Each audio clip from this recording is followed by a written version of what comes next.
Kalau kita teringat orang yang dah meninggal ataupun kita termimpi pasal arwah yang dah meninggal, macam arwah ayah, arwah mak, arwah abang, orang yang dah meninggal kan.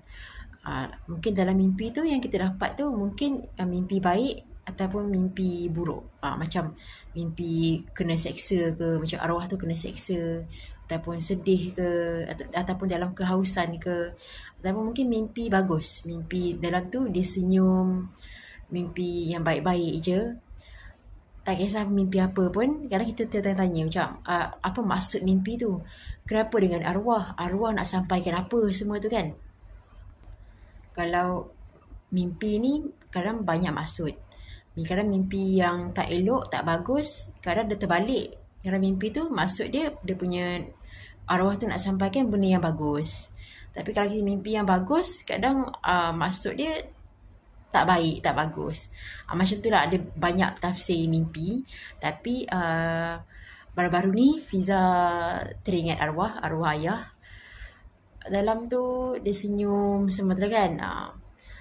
Tapi terus Fiza fikir balik, dari tertanya-tanya dia dalam keadaan baik ke, dalam keadaan terseksa ke, sedih ke, terus kita sedekahkan sesuatu, kita sedekahkan Al-Fatihah, sedekahkan apa yang kita buat amalan tu. Contohnya kita selalu kita amalkan zikir ataupun selawat ataupun bacaan Yasin kan.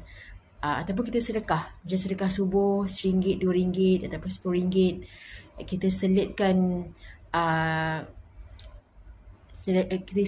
sedekah tu untuk arwah. Macam aku sedekahkan amalan aku ni untuk arwah.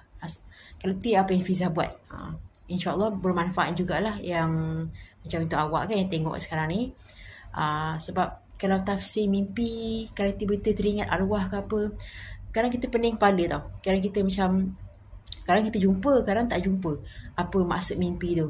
So cara yang terbaik bagi Fiza lah kan, untuk Fiza yang Fiza ada pengalaman ni, apa yang Fiza buat, setiap amalan yang Fiza buat tu, setiap amalan tu macam Al-Fatihah, sedekah Al-Fatihah, ataupun zikir, selawat, ataupun baca Yasin, ataupun sebelum tidur kita selalu amalkan surah Al-Mulk kan, sebelum tidur. Kita selitkan, ya Allah, aku sedekahkan ni untuk arwah ayah ke arwah mak kan, untuk arwah lah. Terus lebih kita selitkan doa yang lain semua tu. Ya Allah, apa ni,